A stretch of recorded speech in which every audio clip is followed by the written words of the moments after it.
Hey, it's Amy Sandler, and it's March 2024. Coming up is an episode that Jason and I recorded at the end of last year, the end of 2023, talking about AI. As we all know, things are moving incredibly fast, so I wanted to give a couple of updates since we recorded this. You'll hear reference to a chatbot and an AI-powered Radical Candor practice partner. The chatbot isn't publicly available. The practice partner is available to our clients. And so if it sounds like something that you would want your team to use, go ahead and email us contact@radicalcandor.com. That's CONTACT@radicalcandor.com. The Radical Candor practice partner was recently featured in a Wall Street Journal piece. We'll go ahead, put that in the show notes. Again, with the caveat that things are changing really fast, here is a conversation I learned a lot from Jason on where we are and where we're going with AI. Enjoy. Hello, everybody, and welcome to the Radical Candor podcast. I'm Jason Rosoff. I'm Amy Sandler. Kim is out today, and Jason, you've been really busy wearing your chief tinkerer hat this past year. And I have been wanting to ask you in greater detail than I've been able to about the projects you've been working on, specifically in AI. You have taken on a bunch of new projects leveraging AI so that you can help not only the company Radical Candor grow, but also supporting our delivery of Radical Candor content for clients. And so I'd love to spend this time learning more about just how you're thinking about AI overall in terms of our company's growth, the relationship between AI and the practice of Radical Candor. Also, just your own lessons. We were talking earlier, everyone's a student with this. I feel like you're already an expert in AI. I know you might push back on that, but that's how it looks from here. Before we get into your own personal experience, I thought it would be helpful just to frame this kind of where are we? We're recording this December 2023 in between Thanksgiving and the end of year holiday season. And thought it would be helpful just to do a quick pulse check. Like, where are we? I think we're just after a year anniversary of Chat GPT. Is that correct? Yeah. Mm-hmm. I was reflecting, I remember when Chat GPT first rolled out, and we were somewhat in awe of its ability to create, I believe we were using it for song lyrics. Is that correct? Yep. And poems. Mm-hmm. Song lyrics and poems. And we were just so amazed by it. And then recently you shared in Slack your Spotify Wrapped, and you said how you really like K-pop. Is that right? And sort of upbeat tunes. And so I asked ChatGPT to write a little K-pop ditty for you in Slack. And I just remember being somewhat like unimpressed is not the right word, but like a year ago, it was truly magically miraculous. And now it's like, okay, here's a song.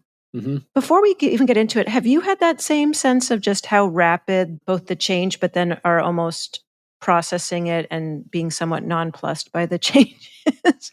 It's a little bit different for me because I still have I'm using large language models. So like when we talk about AI, like most of the time, at least in the last year, we've been talking about large language models.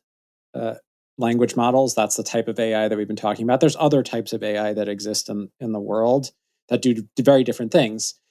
But what I was going to say is like when I first saw it, it was very impressive. And what has happened over time for me is I've realized that a lot of the things that were impressive because they were at all possible have become somewhat less impressive, but the overall technology hasn't lost its shine for me because it still blows my mind sometimes when I'm using it. Mm-hmm. It's just that my usage has become sort of deeper and more nuanced. And I feel like the experience you're describing reminds me of like riding a roller coaster when you were a kid versus riding it when you were an adult. Like, when you've been on a few roller coasters, it's sort of like, it's less shocking. But that first ride on a big roller coaster as a kid is like terrifying and exhilarating. But then you sort of like understand the ins and outs. It's a little less impressive. And I think that's what a lot of people have experienced in the short term because one of the things that these large language models are not particularly great at is like nuanced detail. And so when you ask it to do something that's generic, like write me a song about this, if you don't have a style in mind and other things, it's going to do a reasonably good job. But the more that you know what you want, the easier it is for something like an LLM, especially if you don't tell it to be, you're not very explicit with it, the easier it is for an LLM to leave you with a feeling of like, this is a bit lackluster. Well, I will just throw into the mix. I actually don't like roller coasters, and that has not changed from being a child to an adult. But I think just that sort of childlike wonder, and there is still that just wow factor. And in some ways, if I'm hearing you correctly, part of because you've actually been working with it, which I want to get into what you've learned, there's that deep admiration for it, and also the understanding of it has become so much more familiar than it was in just a year ago. So where are we now? We looked at some research from the Neuron Daily that said that 77% of companies have actually started adopting AI. Most are still in early stages. One reason because companies don't actually know what to use AI for. So 35% of companies are entering AI. It's more to keep up with trends, 31% to keep up with competitors. And for the people that do know what they're using it for, it's kind of the same stuff we hear about, which are in product features. That's 30. Each of these are about a third, 30% customer support, 26%, so a quarter, and about a quarter Q&A chat bots, which many of us, if you visit websites, would have experienced that. And companies are grappling with challenges: AI accuracy, data security, and cost issues. So I'm curious, Jason, just in terms of your own initiative into AI for Radical Candor, and then this broader trend of just people feeling like they're keeping up with the competition and the trends. How relevant do you think that sense is? I'm not quite sure what I'm using it for, but I feel like I should be keeping up with it. I think that AI, the versions that we're seeing now, these large language models, are a precursor to some pretty like seismic technological changes, which are they're happening now. And so I think that instinct of like we should be aware of this and be figuring out how or if it's useful to us is a good instinct for people to have. So I wouldn't necessarily, if that's the camp that you're in, I wouldn't feel bad about it, I guess is what I'm trying to say. I think that's okay. Yeah, like this is something that we all really need to be aware of, even if we don't quite know where it's going. You use the word seismic shift, and I'll just bring in some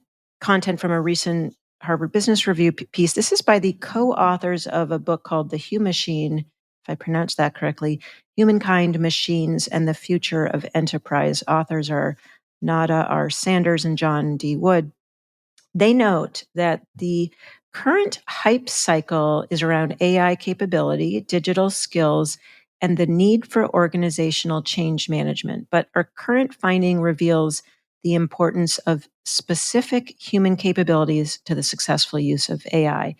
They go on to share that it's the human ability to understand context, which AI tools lack, that necessitates the need for greater human skills. And they observe two categories of human skills that leaders see as critical and which organizations are actually teaching to their employees. So, first, effective interpersonal skills such as basic conflict resolution, communication, skills of disconnecting from emotions, even mindfulness practices. I have to say, just as an aside, I was happy to know that I have not yet been taken over by AI yet on that front. And then, second, domain expertise with a focus on preserving that knowledge among experienced talent and developing it among young, inexperienced workers. We were talking about that, Jason, recently on our team call. And just as an example, this idea of deep knowledge of one's environment, in the article they quote, domain knowledge is essential to helping a business navigate through turbulent times. And the president of a supply chain management company, Kinaxis, gave an analogy that when an airplane experiences anything unusual, the autopilot is immediately turned off and pilots take control, at which point the pilots need to know what to do. So developing and maintaining these skills is essential. So there were those two skills, this sort of effective interpersonal skills, and then that domain expertise, like I know what to do if something unusual happens when I'm flying a plane. What do you think of those two key pieces regarding AI and skill development? I mean, I think the interpersonal skills are definitely important. I think the domain expertise thing might be slightly oversold. And the reason why is today, in our current generation of AI is limited by its training data, meaning like novel things that have not happened before or have not happened with enough frequency for an AI to be able to identify that pattern are the places where the autopilot would shut off, right? So let's say, let's try to make it concrete. So let's say you've trained your autopilot, which is a form of AI. It's not a large language model, but it's a form of artificial intelligence. Like that there are certain things you do when you're experiencing wind shear. But let's say you never told it like that there was some interaction between wind shear and external temperature that you hadn't trained it on. And it tries to do the thing that it's supposed to do during wind shear and it doesn't work. And the reason why it doesn't work is because something like the external temperature is either too hot or too cold. And the thing that it expects to work doesn't work. That's the point at which it shuts off, right? And it says a human take over because something is happening where I don't know exactly what to do. And that's a limitation of like the training data that the AI has. And that's why that knowledge is so important, because even though it might not exist, you might be able to infer from other things that it is happening. But that is a current AI generation problem, not a future of AI problem, because in the future, we can give AIs the ability to make those kinds of inferences. Like it's not impossible. We haven't been able to do it yet, but we are getting to a place where not only that, but like an AI in the future could potentially reprogram itself. So not only could it see that something is wrong, but it could realize that it doesn't have an instruction for what to do, and it could write its own instruction for what to do. So like, I agree with the sentiment of this, and I recognize that the precipice is too strong of a word. I think we are some distance away from AI being able to do things that we think today as being only human capabilities, like managing tons of context, to draw inference, to do something that we've never done before. That we see as like a novel human ability, but it may not always be that way, especially in specific domains. So like sometimes the term artificial general intelligence is used to mean like human equivalent intelligence or smarter than human intelligence. But it's possible that we could reach those levels of like inference capability in domains where we can train, where the set of possible things is smaller, where we could reach something much closer to that for a very specific domain even sooner. So I think if we do not, we have to decide who we expect to carry on that knowledge and and understand who we think needs to access it. Because one possibility is like, that expert teaches the AI how to do that, and the AI teaches future generations how to do it, which is really cool for human, like, because there are plenty of skills that have like sort of left the human consciousness. There's like knowledge that has left the human consciousness, and you can imagine an AI is like this tool that props up the human consciousness that says like how to dial a rotary phone. Yeah, exactly. or like that meme that was going around about the student who wrote an email to their professor asking if they could use something from the late 1900s in their paper. Oh my God. Which immediately made everyone who saw it feel incredibly old. But I think there is. I missed that. Now I don't know if I can go on with the rest of this podcast. I might just have to have a moment. But I think there's a question that's being raised by these authors, which is how does knowledge get preserved, and how does that preserved knowledge get passed on to other people? And those are like fundamental questions about like continuity of human existence, right? Like how do we preserve knowledge and how does it get passed on? I think we've lived through a set of decades where it seems sort of obvious, where we're like, we just put it on the internet and it's there forever. Like that's been the answer about how human knowledge gets preserved. But we haven't answered the question of how it gets passed on. And I think they're saying that the sort of like humans will be responsible for passing it on, but I'm not 100% convinced that's true. That is so interesting. I mean, the question that's popping up for me is, what does it mean to be human? And even just on that first part, which was the interpersonal skills, basic conflict resolution, communication, disconnecting from emotions, mindfulness. One of the things that you've been doing this past year has been developing sort of a Radical Candor chatbot knowledge information, but also a practice partner. And so I'd love to hear whether you want to answer the question directly about just what you're finding about interpersonal skills or about those specific experiments, wherever you want to take that.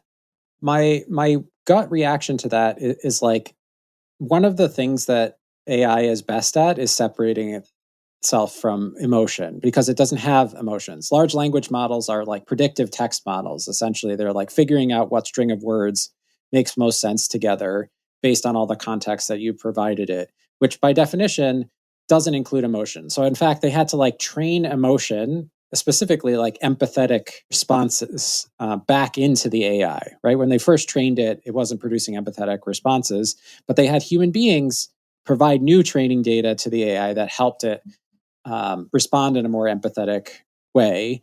But the AI doesn't get mad. So, like, let's say you're having a chat with the AI and you say something rude to the AI. The AI might say, "Don't say something rude to me," but that's because someone trained it to say that. Mm-hmm. You didn't hurt its feelings.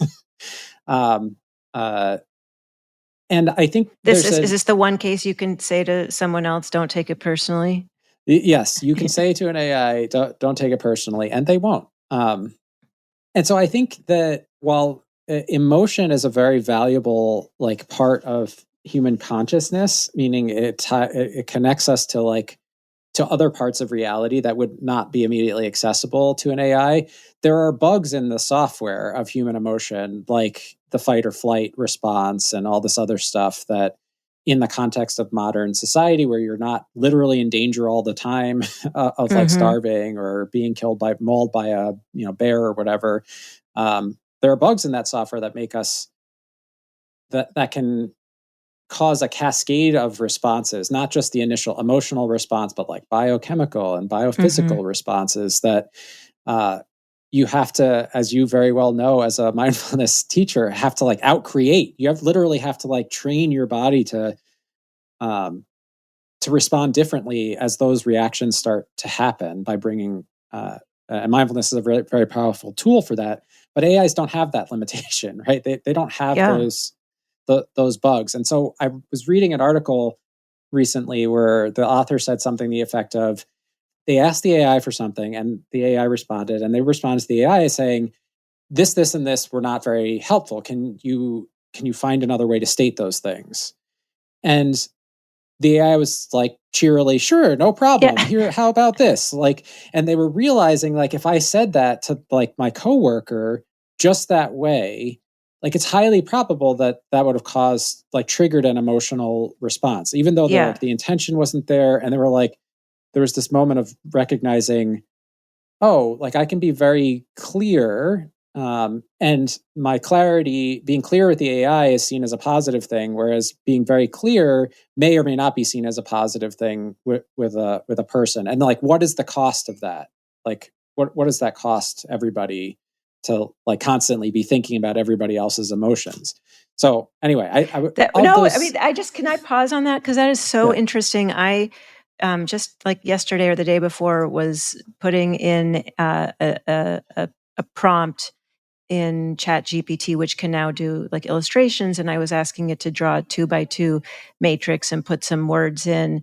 And because it did it as an illustration, it transposed, like I had said, this thing in the top left and this thing in the top right. And it transposed, and then it actually made some spelling errors, like putting in 2 U's instead of 1 U.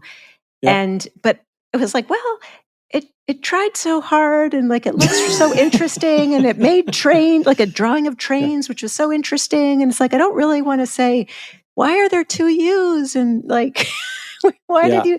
So I'm just aware of my own, I mean, I don't think bias is the right word. Maybe it is, but just how I didn't want to be that person annoying the coworker who actually would be fine if I said, no, do it this way, no, do it that way, no, do it this way.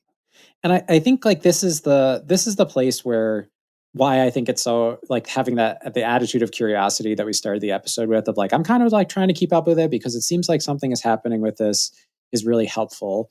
Because I thought I didn't read the quotation completely before we started the episode, and I thought where they were going is this sort of like the meta skill of like understanding what you want, like knowing what you know and being able to tell somebody else, in this case, or an AI, to tell somebody else, like, this is what I want, like knowledge of yourself and knowledge of your own, like, your own desire is like that, I think is a fundamental skill. And then being able to articulate that desire in a way that other people can understand, that it is like, I think, a fundamental skill. I wanted to come back to the idea of conflict resolution, because I actually think that like AIs could potentially be very useful in conflict resolution. Again, they don't have the software hardware interface bugs that human beings do, and it might actually be helpful to have a non-human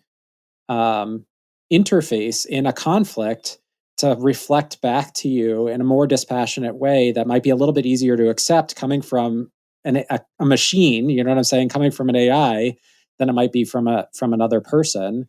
Like there may be real utility there. So like managing emotions is an incredibly important skill for human beings to interact with other human beings. And I still think that that's going to be important. Managing conflict is going to be important.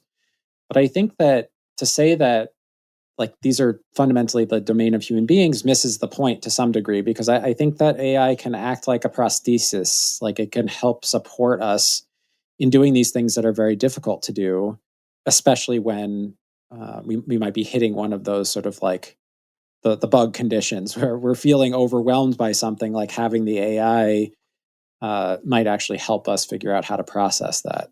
It's so interesting you're bringing that up, because there were two things that were coming to mind. One was when you think about the Radical Candor framework of care personally and challenge directly. And so often I'll call the challenge directly dimension, the clarity dimension, or being more clear, which you're saying that is both something that AI is inherently amazing at, but also that part of our job to give better prompts is to be more clear. But the other one, on conflict resolution, I was just refreshing on a book that came out a few years ago by Sheila Heen and Douglas Stone, conflict negotiation experts. It was called Thanks for the Feedback. So some of our listeners might be aware of that book. And author Sheila Heen was talking in a podcast I was listening to about this idea of switch tracking, where someone gives you feedback and your reaction to that feedback changes the subject. And there was an example where, say, somebody gives you a gift, and we were just recently talking about gifts. So someone gives you a gift and they give you flowers, and instead of saying thank you, you are frustrated that because you had told them that you didn't like red roses specifically, and here they are giving you red roses. So on the one hand, your feedback for that person is, you're not listening to me. I told you I don't like red roses. And the person who gave the red roses is like, I don't feel appreciated, because instead of saying thank you, you're going right to the feedback. And so this idea of switch tracking, or one person is saying one thing and another person is saying another, could be very interesting to have a wildly impartial third party weigh in on that. That is exactly the kind of thing that I think even the current versions of large language models are pretty good at, which is to be able to summarize or reflect. And as we're training them on how to understand other cues like body language and tone of voice and et cetera, like as they're being trained on that data, like they could do an even better job at this. But just the simple act of being able to parse the difference between the content of what someone is saying and how someone is saying it. Because so often in those situations, we are caught up in the how the person is saying it as opposed to the content of what they are saying. And just having an entity, human or otherwise, that was able to, in that moment, sort of like stand on your shoulder and say, hey, you're responding to your responses to the emotion or the emotional content of what they said, but you haven't addressed the intellectual content of what they said. Or you have responded, you are switch tracking, you know what I'm saying? Like you've responded to something else that wasn't what was presented to you. And bringing that awareness, I think, could be incredibly powerful. And it's already like within the grasp of a lot of the sort of current generation of large language model combined with sort of signal processing from voice and video data. Wow. Well, that's a great segue into some of the work that you've been doing for Radical Candor. This past year, you developed a chatbot and a practice partner. Do you want to, just in your own words, maybe walk us through the products that you have developed?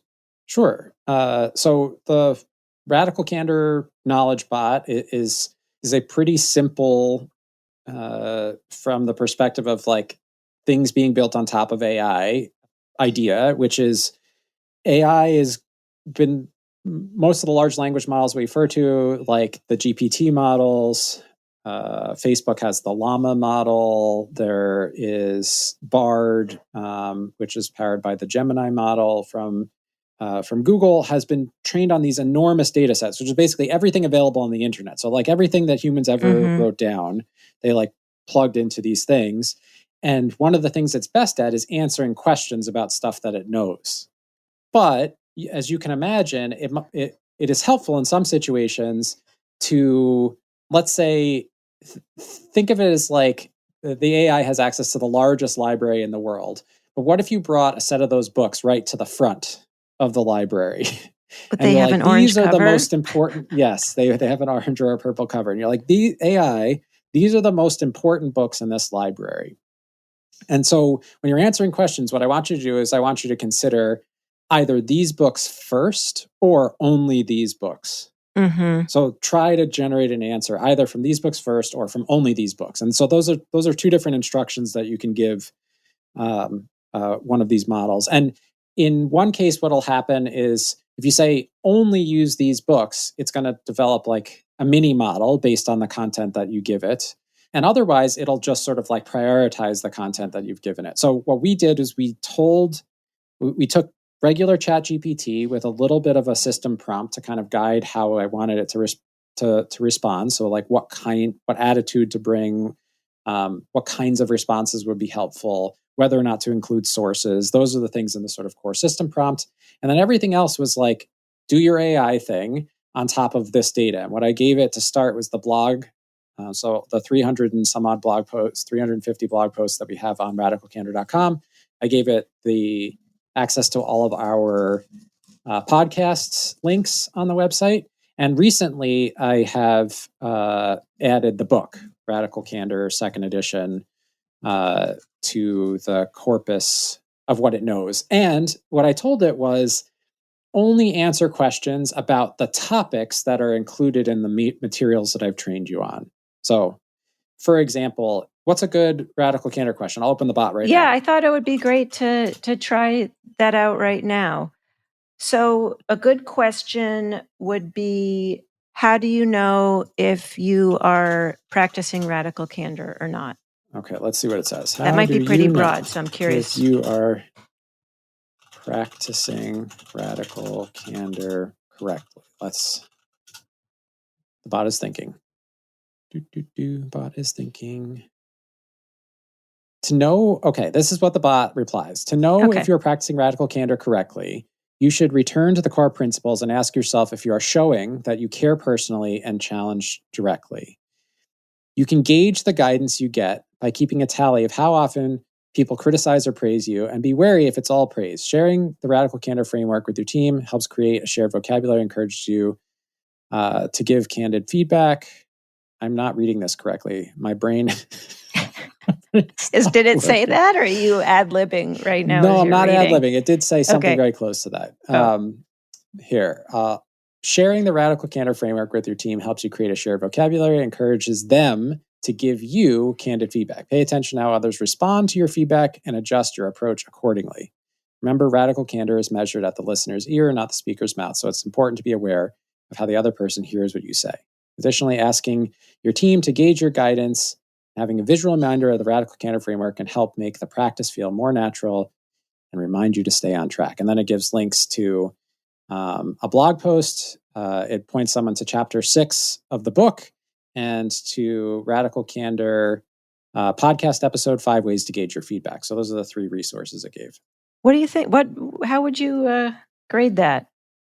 I would say, other than my misreading it did a pretty good job. That was just to make sure we knew we had the real Jason Rosoff and not, that's an avatar. Correct. Yeah, an AI Jason would not have made that mistake. I think it did a pretty good job. So, I think the most important part of this is this. It is always the case that when people ask us this question, we say, well, you can't know on your own. You have to ask other people how well you're practicing radical candor. And the fact that it got that right feels like a pretty big win, because it could have simply listed off, here are the attributes of radical candor, and you can evaluate it yourself. But the fact that it correctly pieced together that's part of it. A self-assessment is useful, but you can't stop there. Feels like a pretty good answer. Awesome. So, Jason, I want to get into some ideas around what leaders need to be thinking about. Before I do, you also co-created a practice partner. And when we've been talking about this with clients, they've been super excited. Can you share a little bit more about what the practice partner does and how people might be able to check it out? Sure. So think of it as a conversational partner that has been trained to talk to you about certain topics. And we've picked a set of topics that we find are that have some consistent themes across lots of different clients. For example, having a promotion conversation. In particular, we chose a scenario where you have a person who is on your team, you're a manager, you have a person on your team who thinks they're ready for a promotion, and you, their manager, disagree. This is a conversation that managers have to have multiple times over the course of their careers, typically. It's always very painful and very difficult. Think of the practice partner as a helpful bot that we've given instructions on the parameters of the exercise. So we've said, hey bot, you're this person who's looking for a promotion, and here's the data that you have, and here's why you feel like you're ready for a promotion. And then we give instructions to the user, the human participant. We say, okay, you're the manager, and this person thinks they're ready for promotion, and your job is to counsel them that they're not ready for promotion, that they're not going to get one. And in addition to that, we've layered on top of it sort of core tenets of radical candor. So what we've asked once the conversation is over, so AI manages that back and forth, right? It plays the part of your conversational partner, and you go back and forth with the AI. And then at the end of it, another kind of AI summarizes that conversation and helps us sort of evaluate how well you did or didn't uphold the principles of radical candor. And so those principles are care personally, challenge directly, be humble, be helpful. So we've given it ways to evaluate that in the conversation, and it can offer some tips, some guidance. And so at the end, you get a little thing that shows you where the practice partner thinks you landed in the radical candor 2x2. So if you were radically candid the whole time, you'll be pretty square in that upper right-hand quadrant. If you were more challenged directly and only a little care personally, you'll be sort of down in the lower part of the lower right-hand part of the upper quadrant.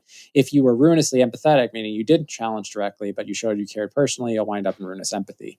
And it gives you a little bit of a voiceover, verbatim sort of write-up of, here are the things that you did that contributed to where you landed in the 2x2. So it's exactly what we just talked about in the conflict resolution space, but specifically about radical candor. It's this sort of dispassionate observer of a conversation that, based on some criteria, is giving you feedback on how you did. And one of my favorite parts about this thing is that you can change the sort of attitude of the bot player. So you can choose, do you want the bot to be sort of excited and solutions oriented, Or do you want the bot to be resistant and defensive? Or do you want the bot to be sad and defeated? Those are the sort of like attitudes that you can give the bot. And the conversations change rather dramatically when you change the attitude of the bot, which is, at least in my experience, is one of the biggest contributing factors in what makes those conversations so challenging, is you don't know what you're going to walk into. And if you prepare yourself for one, but not the others, it can really throw you for a loop. It's so great. And I will say, having tested it out, like, it's hard. Like, so you're basically We did not make it easy. No, I mean, there were not perfect 10s here. And just to be clear, you're kind of typing what you would say, but you also, I think, can record audio, and so you're basically like reading the conversation as words on a screen. Is that correct?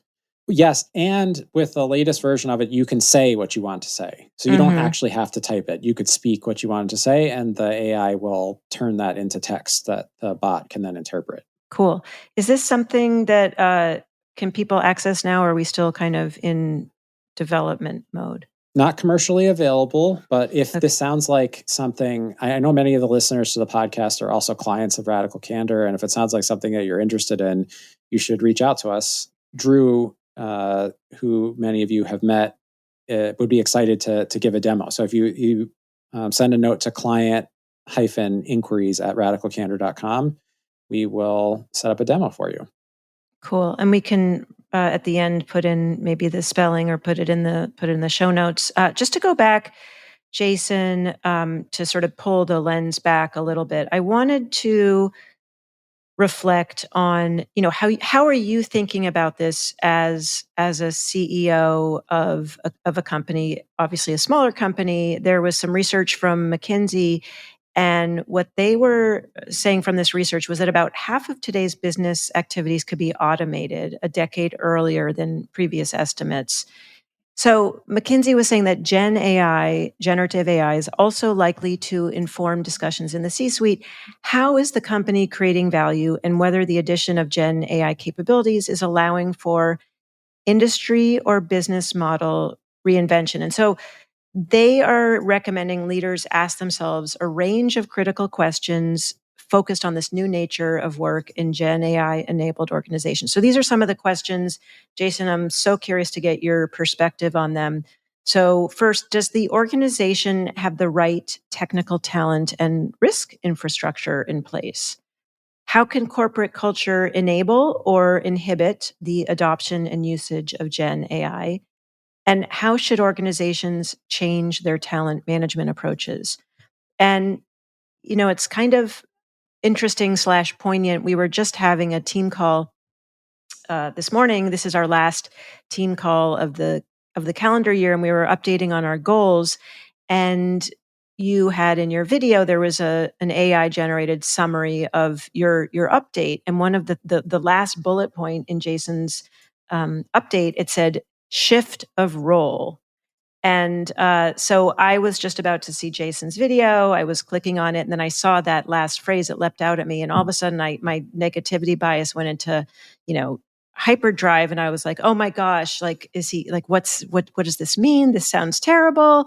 Where is he going? Don't leave us, Jason." But basically, what it was you sharing how in the last year you really have been almost more of a chief technical officer, sort of CIO, CTO, in addition to your CEO role. So whether you want to start from your own experience or reflect on the McKinsey, I'm curious, Chief Tinkerer, what are your thoughts?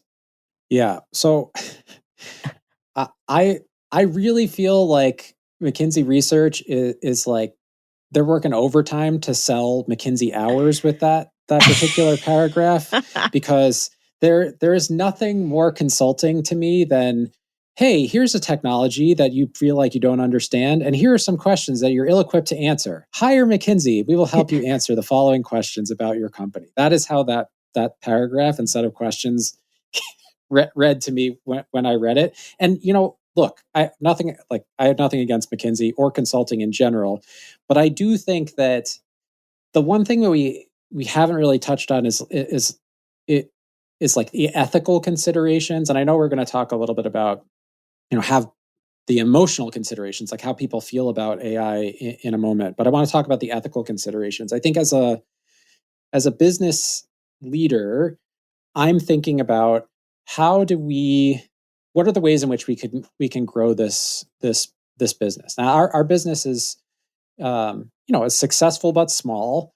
There's not a ton of it's not like hyper profitable. It's not, Google. Kim makes the joke often about how in the days of when in Radical Candor, she talks about the days at Google when money was blowing out of the vents at Google because their search ad infrastructure was so profitable. That is not the situation that we're in. And I do see AI as opening up some new possibilities for us that just literally wouldn't have been possible before. One of Kim's biggest complaints over the course of the 6 years that we worked together is that occasionally she winds up feeling like a very expensive router, where like someone will be like, Kim, I want to spend a bunch of money and like ask you a question. And what she does is says, well, I wrote about that in Radical Candor. Refer to pages 35 to 57 in the book that I wrote on this very topic that you're asking me about. And she was like, it's infuriating to her that, for a decade that she feels like that's been her job, is to like route people to the ideas that she already had. And I actually think generative AI is one of the first technologies that has taken us a real step in the direction of allowing subject matter experts to create at least initial sort of responses similar to the one that the bot produced before. That's a great first response, is how I would say, like the Radical Candor bot did. And if the person looks at that and says, I really need some help on how to develop this, well, then you probably do want to get some coaching with Kim. You know what I'm saying? Like, that's not enough for me. Like, I really want help understanding like the dynamic between me and my team that might be causing this. AI is not the right solution for that, and some time with Kim might actually help. And so I think the idea of what possibilities does this open? What new ways could we potentially serve clients? And for us, like what growth might be possible? What things might we be able to do to help people learn and practice and implement Radical Candor? I do think the technology opens some pathways, but I think it's really important to consider. In our case, we're not making society scale decisions. Whereas I think if you're Amazon and you're considering that question, and you have hundreds of thousands of employees in the United States, I think the ethical considerations are pretty significant as to like what that might mean for the people who work for you. So I think that's important. And the reason why the McKinsey thing made me think of it is I think there's like a history of consulting, not just McKinsey, like forgetting to include the like externalities of these of these decisions in the calculus that they present to their clients about what a particular pathway might cost.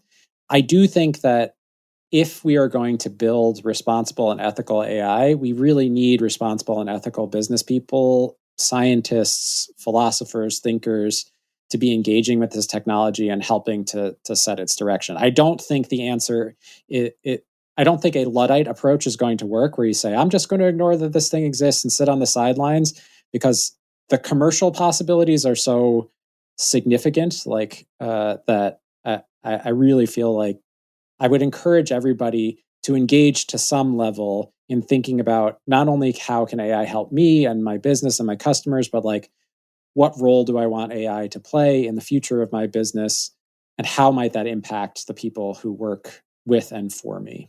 It's such a great question. I know, Jason, just even for my own development, reaching out to you about places where, you have resourced yourself to, and you have more of a coding background, but how to start to learn about this.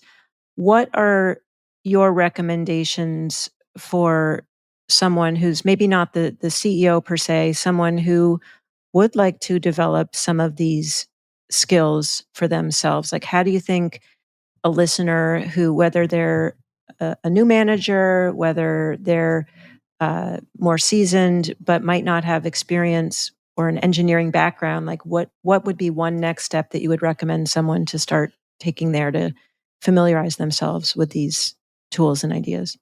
I have always learned by by doing, I would say that one of the best $20 a month that you could spend right now is for a subscription to ChatGPT and getting access to like all of the newest stuff that they have to offer. And what I would encourage people to do is to push yourself to include AI as part of what you do. And this is not because it's going to like save you tons of time. In fact, it's probably going to cost you a bunch of time in the short term. But there is going to be a moment where you realize, like, I can ask AI something. I can ask a generative AI, a large language model AI, something, and it's going to save me a lot of time. I'll give a concrete example of this. I know this, you asked, like, what if you don't have an engineering background? I would say my engineering background is middling. And I had a thing, the sales team was asking me, can we generate this type of report? And I did a bunch of research and I realized there was a tool that we could use to generate the kind of report that they wanted. I had never used this tool before. It's called Vega Lite for anybody who's like interested in the details. But it's basically like a data visualization tool that's like built for scientists, incredibly complicated.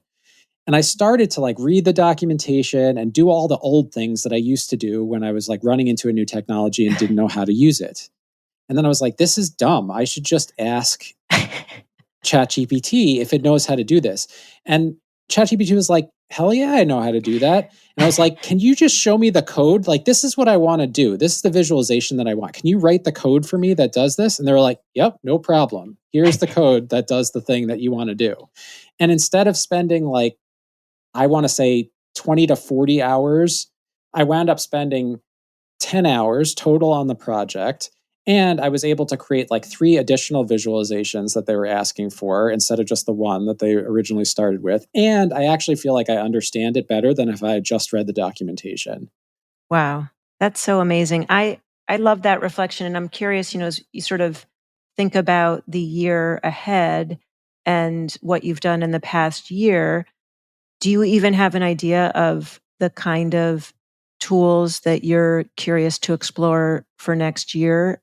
Like what would you have wished you had done last year that you didn't get to? I'm just curious, you've had a year of this kind of under your belt. How does that help you think about next year?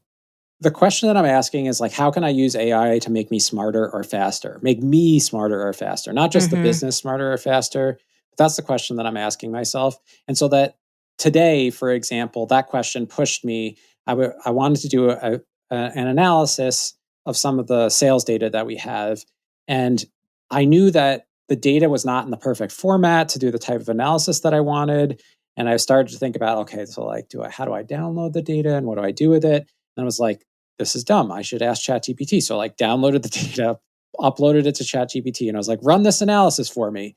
And the first response it gave me was, the data isn't in the right format to run this analysis. So I reformatted the data and then I ran the analysis and it produced a response that was very useful. I was able to answer a very particular question about how long various deals stayed in the sales process at various states. And not only that, but the sort of the standard deviation. So not just the average, but like how long does it take for about 80% of people to get through that process? And that is like, I'm trying to remember that lesson because what I've realized is I have this muscle memory for how to do things that is like open up Google and start searching and doing all this other stuff. And I still need to do that in some cases. Like for the first example I gave of the data visualization project, that I did need to read the documentation because there were some things that ChatGPT got wrong. There was like a very particular thing that it got wrong, which was there are 2 ways of displaying data, by day or by date. And day was the sort of the day of the week, Monday, Tuesday, Wednesday, Thursday, Friday, and date was the thing that I was looking for. And it mixed those 2 things up in the code that it spit out for me. So I still had to like read the documentation, but it was sort of like someone giving you a big boost. You're like climbing over a fence, and the difference between like climbing from the ground up and someone like grabbing your foot and pushing you up, it still requires effort to get over the top. Yeah. But it's a big difference. So that's the question that I think I'm going to allow to power a lot of my approach to problem solving going into next year. And I think it might be helpful to other people. And can you just restate it? Restated, the question is, how can AI make me smarter or faster? Smarter or faster. And I do think, and I won't speak for Kim, but I am so curious to get her perspective on the ethics and the organizational structures and how capitalism plays a part in all of this. I suspect she has some opinions there. So that might be a follow-up. But before we close, Brandy, I wanted to get your perspective on this as a writer, as a journalist, sort of standing in for our listeners who might be feeling like, oh my gosh, I'm going to be out of a job in a minute, like just who might have some worries about this. So Brandy, just do you want to share, just as a writer, as a content creator, your own perspective? I think it definitely depends on what kind of writing that you're doing. I don't think the AI can ever replace journalism or storytelling, but I do think that where it can be helpful is for getting a template or an outline for technical writing, search engine optimization, communications plans, reformatting the way that you're talking about something or asking for examples. That's where I do find it helpful. I think it can create a lot of extra work for editors. So I don't think it's going to be putting people out of a job per se. In some ways, I think it's creating even more jobs. But I don't know that work is rewarding in the same way that being a creative writer is. So, I think it's apples and oranges in some respect. Yeah. I don't know anyone that's lost their job because of AI, like from a writing perspective. Yeah, I kind of wonder if it's sort of like the difference between. I feel like a writer in some ways is like a chef or a baker that's like creating original things all the time, right? Like there's some component ingredients, but you're really figuring out how to mix them, and like to create something great. But then there are plenty of people who just like take great recipes and like turn those recipes into a business. You know what I'm saying? Like that. And I think a little bit of like what you're describing is there's always a place for someone to do something novel and interesting that hasn't been done exactly in that way before. And that's quite hard, because by definition, at least the current generation of generative AI is derivative in some way of like things that have been done. Or maybe like a better metaphor is like writing your own music versus DJing. Like, I think there's like a DJing thing that people are going to get to do with generative AI. And to your point, it might open up possibilities, new types of work that didn't exist before. Right. Yes, that's a great way to put it, Jason. The way I think it could be less good is for users in some way, like people who are Googling, how do I do this or how do I do that? And they're getting all these AI articles coming up versus something that's actually written by a person with experience who's giving them advice. So I think just as a general user of the internet, being able to reputable, journalists that you follow, experts. And if you're getting a bunch of search results from something you've never heard of, then, that's where you use your human brain and say, maybe this advice that sounds generic isn't the thing I'm looking for. I think that's like that's an extant worry, and it's becoming worse, right? Like there's already lots of like crappy clutter sites on the internet that are like link farms that just have like very poorly written articles, whether they're AI generated or human generated. And it's getting worse. It certainly seems like the kind of thing where this sort of like decrease in trust, like, is this AI generated and can I trust it, is like a very important question. And I think that's part of responsible AI creation. Not all of this is going to be solved by the users of AI. Some of this has to be solved by the people who are creating these AIs. So for example, like forcing AIs to show their work, you know what I'm saying? Like, how did this answer get generated is an interesting thing to think about. Does AI generated work get fingerprinted in some way? Meaning, like, can you tell that work came from an AI? I was going to ask if you think that there's a way to watermark information like that. Is that going to, in your opinion, do you think that's a possibility of how human beings can start to differentiate between human created versus AI created? It's an open question. I don't have an informed enough opinion about this. I know this is like a very big topic in the world of responsible and ethical AI. I mean, I feel like that's a fairly complex version. There's a simpler version of this, which is also unresolved. Which is, let's say AI is using the information that is that was originally generated by a person. Does that person get credit for having you know what I'm saying? Like the AI is just regurgitating what someone says. Like, does the AI give credit to that person? Like, that's an unanswered question, because most of AI was trained on surreptitiously scraped data from the internet. And there are lots of authors and artists that are starting to wake up to a world where it's very easy for their words or music or video to like come out of the in air quotes, the mouth of an AI without their consent. I think that would be a really interesting follow-up conversation. And that is our audio engineer, Nick Carissimi, with the question on watermarks.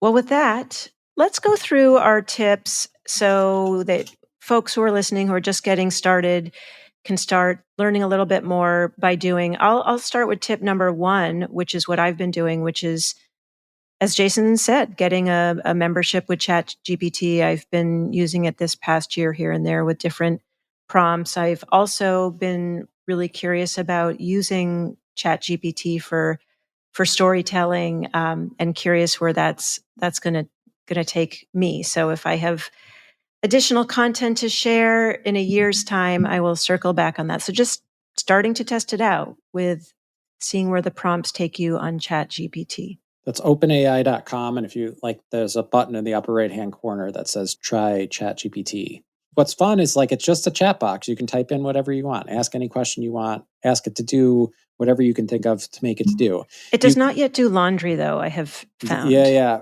Well, I was thinking about that. The in the jobs question, I was like, ChatGPT is not going to fix my pipe when it bursts in the winter, and it's not going to, there's like a lot of very important work that can only be done in meat space.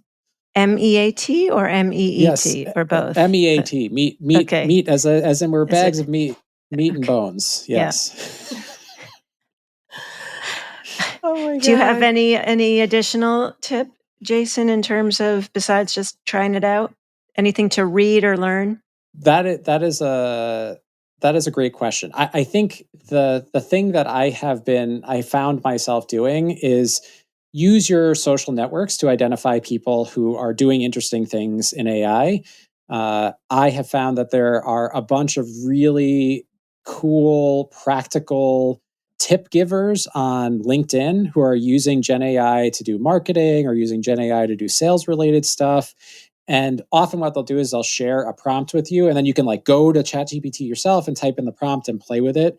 And that's one of the ways that when I was starting my journey, that was like the most helpful to me, is seeing someone else do something cool. So find some people who are a little further ahead of you, and participate in social, or talk about this stuff on social media, follow them, and then try out the prompts that they suggest.